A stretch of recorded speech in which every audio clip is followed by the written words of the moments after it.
ساعت به وقت پرگر اساس 13 است و ما چون همیشه در این دقیقه شما را با تازه ترین خبر و گزارش‌های تاجیکستان و جهان آشنا می‌کنیم. شعله گلخوجه هستم. روز بخیر. سرخط موضوع برنامه سیمی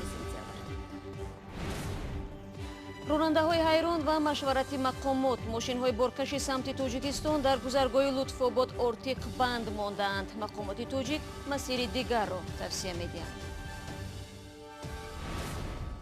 از دوشنبه تا دنغره در محل کشتار جهانگردان خارجی و برای پاس خاطر از قربانیان دوچرخه رمزی گذاشتند.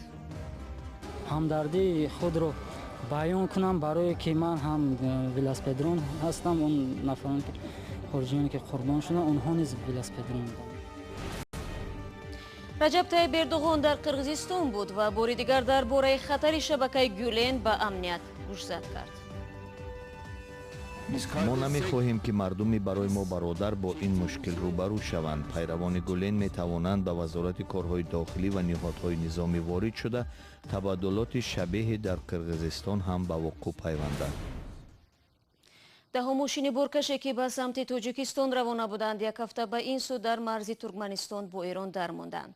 ظاهراً تلاش مقامات تاجیکستان نیز برای معین کردن سبب و حل مشکلات نتیجه نداده است. از این خاطر به رانندگان مشورت شده است که سمت حرکت خود را تغییر بدهند.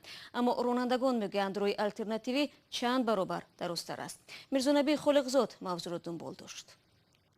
وزارت نقلیات تاجیکستان سبب اصلی در مرز ترکمنستان بازماندن ده ها ماشین های تاجیکستان را هنوز شهر نداده است. امروز مسئولان وزارت نقلیات تاجیکستان در صحبت با رادیو آزادی گفتند که در نتیجه ده ها نامه هایی که آنها به مقامات ترکمنستان ارسال داشتند هیچ پاسخ نیامده است و سبب اصلی چرا در مرز ترکمنستان بازماندن ماشین های تاجیکستان از طرف مقامات ترکمنستان شهر داده نشده‌اند و امروز مقامات وزارت نقلیات تاجیکستان راههای الترناتیوی را بازجویی دارند تا اینکه یک راه آسانتر برای راننده‌های تاجیک مشخص کنند که از این راه به تاجیکستان بیایند و در حال حاضر وزارت نقلیات گفت آنهایی که میخواهند منتظر نوبت بایستند اختیار دارند ولی دیگران میتوانند در چنین شرایط از راه آذربایجان به سمت تاجیکستان حرکت کنند.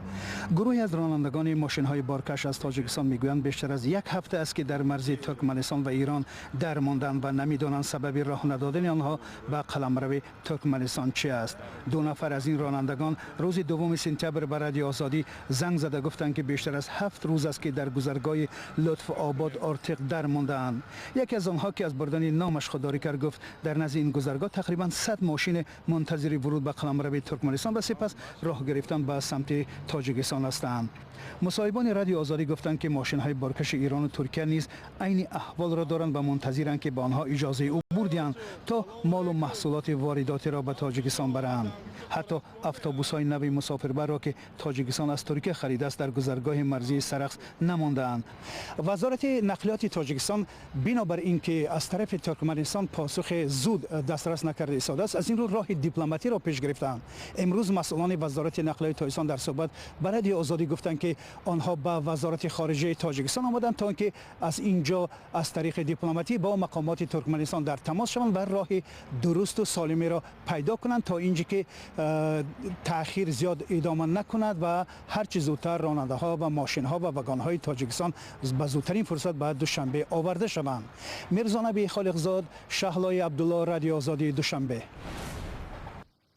اکنون در شهرهای دوشنبه کلوب مجسمه دوچرخه قامت افراخ که خاطر کشته شدن جهانگردان خارجی را زنده نگه می‌دارد.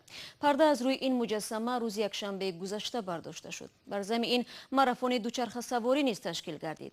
شرکت‌داران سبقت تا رسیدن به حل حمله به سیاحان که ماه پیش اتفاق افتاد 10 کیلومتر راه را طی کردند. حدود 60 دوچرخه‌ران داخلی و خارجی صبح 2 سپتامبر به خاطر گرامی داشت قربانیان حمله تروریستی از دوشنبه راه به سوی دنغره گرفتند.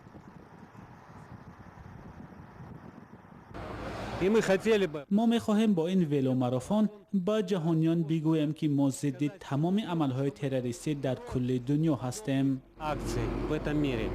ماراتون تحت نظارت شدید امنیتی قرار داشت و از دوشنبه تا دنغره دوچرخه‌ران‌ها را کارمندان بازرسی اتومبیلی و مقامات میلیسا همراهی و نظارت می‌کردند. در میان دوچرخه‌ران‌ها نماینده کورپس دیپلماتی ایالات متحده آمریکا نیز حضور داشت. این مهم که ما برای این حمله غمگین فکر میکنیم و من خیلی خرسند هستم که میتوانم با بسیار تاجیکان در این سفر اشتراک کنم. از دوشنبه تا جای قتل سیاحان خارجی 75 کیلومتر راه است. این راهی پرشیب و فراز مشکل است. برای آن من زود حرکت کردم که اولین شده همدردی خود رو بیان کنم، برای که من هم ولاسپدرون هستم. اون نفران که خارجیانی که قربان شدن اونها نیز ولاسپدرون بودند. هدف اصلی ماراتون را مؤسسان بار دیگر گرامی داشت از قربانیان حمله دهشت افکنان عنوان کردند. من این خبر را از روزنامه در پراگ خواندم. خیلی غمگین شدم چون یک حادثه غم‌انگیز است و من که خودم ولوسپدرون هستم این خبر برای من خیلی دلخراش بود. کمیته رشد سیاحی تاجیکستان و شرکت رخش تاکسی در موقع جهانگردان کشته شده خارجی با صفت رمز احترام و عرض تسلیت به خانواده‌های قربانیان دوچرخه رمزی گذاشتند. البته این هم به خاطر گرامی داشته خاطرات این که قربانیان است. این حادثه نمیتواند که صدراه جلب سیاحان به تاجیکستان باشد. نماینده سفارت امریکا در دوشنبه دوچرخه قدیمی به مراسم آورد که بعد از حمله ناشناس به سفارت تقدیم کرده بود. ماراتون دوچرخه‌ران‌ها دومین مراسم دوچرخه‌رانی به خاطر گرامی داشته قربانیان حمله 29 ایول در شاهراه دنغره به گردشگران خارجی بود. در حمله گروهی از جوانان افراطگرا 4 سیاح خارجی کشته شدند و 3 نفرشان آسیب دیدند. در ولایت خاتلون میمونیم. طفلی که 2 ماه پیش در شهر کولو با وزن 8 کیلو به دنیا آمده بود به تدریج بزرگ می شود. خانواده این طفل که زندگی فقیرانه دارند میگویند انتظار داشتند مقامات برای تامین و نگهبانی این طفل عظیم جثه کمک میکنند، ولی با گذشت 2 ماه بجز از روزنامه‌نگاران کسی درشان را نگفته است. تولد این طفل نام والدینش را ورد زبان کرد. او حدوداً 2 ماه پیش از مادر با وزن 8 کیلو به دنیا آمد که طبیبان این واقعه را بی سابقه عنوان کردند. وزن میانه نرمالی تا 4 کیلوگرم حساب می شود. از 4 کیلوگرم کلان جثه حساب می شود. از 5 کیلوگرم عظیم جثه 8 کیلوگرم یکم مراتبه می بینم. او را رستم نام گذاشتند چون که ماجرای تولدش به داستان شاهنامه فردوسی مانند است. مادرش هم تهمینه نام دارد. ای خانه‌شون رفتیم دکتر رو آوردیم. ماشین دارین بابا. تلفن میکنم که بگو ردن همه خیلی بچه‌م بس میرم میگیرم. اقربایش میگویند چند روز پیش رستم را برای تشخیص به دوشنبه بردند. برادر رستم معلول است و اهل عائله بر اینند که در وقتش به سلامتی اون نرسیدند. اکنون از تکرار شدن این مصیبت میترسند و پیوسته رستم را از نظر طبیبان میگذرانند. دیلش و سرش و همه جوش و رنگین کرده. رستم حالا از غذا تنقصی دارد. پزشکان هم از خانواده او خواستند به این چیز دقت دهند. رستم را 2 مادر میخورانند. کلین این خانه که کودک 3 ماهه دارد رستم را برابری زیبونیسا شیر میدهد. اما دوشنبه بردادن گفته گشنگی بوده گشنه میمونه گفته خیلی دودر امی چی را میخریم شیر قلق میخریم امی 3 روز نمیره. در این عائله میگویند مطبوعاتی شدن تولد رستم واقعی گوشوارم هم باشد تا جای تشویش برانگیز نیز میشود. امی نباید کس تره یه مبارک چلا میگن که انا 8000 سومن انا نای ینکاو انا ماشین خانه تا نای تبریک کردن. گفتم 8000 روز بسه یک سومه مولی ندادم. گفتم من ندیدم من نمیدونم مایدن شما چه نمیدیستم. طبیبان گفتند سری رستم آوان تولد لط خورده است و خوشبختانه تهدید آور نیست. سرش تراوما داره. انشالله بخیر است. والدان رستم بر این امیدند که او مثل همنام خود از داستانهای شاهنامه در آینده پهلوانی نامدار می شود.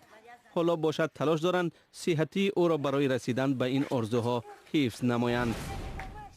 شما برنامه خبری رادیو آزادی را تماشا دارید. روز یکشنبه 2 سپتامبر در کنار استقلال قرقیزستان مراسم با تنطنه گشایش بازی‌های سوم کوچمنچیان برپا شد. نمایش هنری و گشت ورزشگران را هزارها نفر تماشا کردند. امسال قرقیزستان تخمیناً 2000 ورزشگر 80 کشور عالم را برای سبقت در 37 مسابقه عنعنوی کوچمنچیان دعوت کرده است. مسابقه ها در 5 موضع مختلف این کشور تا 9 سپتامبر ادامه می‌یابند.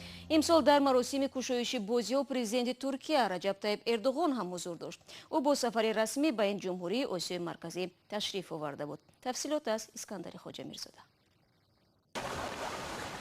روز 1 سپتامبر در قرقیزستان پرزیدنت ترکیه رجب طیب اردوغان از رهبران این جمهوری آسیای مرکزی دعوت کرد فعالیت گروه‌های مربوط با جنبش روحانی ترک مهاجر فتح الله گولن را منع کنند. مقامات ترکیه گولن را با سرپرستی تبدلات ناکام تابستان سال 2016 متهم می کنند. تا حال مکتب‌های مربوط با شبکه گولن در قرقیزستان فعال می باشند. سال 2016 در پی تبدلات ناکام دولتی ترکیه از کشورهای منطقه درخواست نمود که مکتب‌های شبکه گولن را ببندند. ولی پرزیدنت آن وقتی قرقیزستان المازبک اتنبایف از اجرای این تقاضا خودداری کرد. شبکه گولن بعد تغییر نام فعالیتش را به طور معمولی دوام داد. روز شنبه در ملاقات با پرزیدنت قرقیزستان سارانبای جینبکوف اردوغان بار دیگر به این مسئله دخالت نموده شبکه گولن را تهدید امنیتی عنوان داد. زیرا biz kardeşsek biz çektiğimizi kardeşlerimizin çekmesini ما نمی‌خواهیم که مردمی برای ما برادر با این مشکل روبرو شوند. پیروان گولن می‌توانند به وزارت کارهای داخلی و نهادهای نظامی وارد شده تبادلات شبیه در قرقیزستان هم به وقوع پیوندد. bunlar devletin bütün mekanizmalarının içine sızarlar ve oralardan da aynı darbeyi burada da yaparlar. پرزیدنت قرقیز که یک سال اینجانب سر قدرت است به اردوغان یگان وعده قطعی نداد. او گفت که شبکه مکتب‌ها تحت نظارت دولت قرار دارد. قزاقستان همسایه هم از بستن مکتب‌های شبکه گولن خودداری کرده است. روز 2 سپتامبر در شهرهای مختلف روسیه با تشبوس یک از حزب‌های کشور بر ضد اصلاحات نظام نفقه نمایش‌های اعتراضی دایر شدند. میانه‌های ماه ایون دومای دولتی طرح قانون اصلاحات درباره تدریجاً بالا بردن سن بازنشستگی را در خوانش اول قبول کرد. این اقدام باعث ناراضگی مردم و تا یک اندازه کاهش یافتن معروفیت پوتین گشت. کایمارسیاتا موضوع را ادامه می‌دهد. روز یکشنبه چندین هزار نفر در همایش تشکیل کرده حزب کمونیستی روسیه بر ضد اصلاحات نظام نفقه به میدان برآمدند. اشتراکداران در خیابان اکادمیک ساخاروف با پرچم‌های سرخ و شعارها در دست راهپیمایی کردند. اعتراضگران طلب دارند اصلاحاتی که در آن بالا بردن سن نفقه مردان تا 5 و از زنان تا 8 سال پیش بینی گردیده است لغو گردد. پیشنهاد مذکور از طرف حکومت صورت گرفته و دومای دولتی از آن جانبداری نموده است. ولادیمیر پوتین رئیس جمهوری روسیه گفت طرفدار نرمتر نمودن اصلاحات یعنی تا 5 سال بالا بردن سن نفقه هم مردان و هم زنان است. کمونیست ها پای فشاری دارند که در این زمینه رای پرسی برگزار گردد. در آن شکلی که پیشنهاد شده است این اصلاحات نیست. عملا این متحدی جامعه را به هم میزند. به رشد معتدل بیرون آمدن از بحران مانع می شود و وضع به این هم مرکب کشور ما را چه در داخل و چه در خارج پیچیده می کند. آنهایی که با این سیاستمدار هم عقیده هستند به خیابان برآمدند. چون که شخصا مرا غارت کردند. آنی که کسی نسل نو را مبلغ گذاری می کند همش افسانه است. از نقطه نظر من تمام عمر به فاند نفقه پول دادم ولی بعداً چیزی نمیگیرم. این است محتوای اصلاحات. همایش اعتراضی از جانب حزب کمونیستی روسیه تشکیل یافته همچنین در سنت پتربورگ، قزان، سمر، رستاو لب دون، نووسیبیرسک، ولادیواستوک و دیگر شهرهای روسیه برگزار شد. و روز 8 سپتامبر به مناسبت روز بین‌المللی همراهی ژورنالیستان در دوشنبه مراسم جایزه سپاری به بانوان خبرنگار برگزار می شود. هر یک برنده عزمون با مکافات پولی در حجم 2500 سومانی قدردانی می گردد.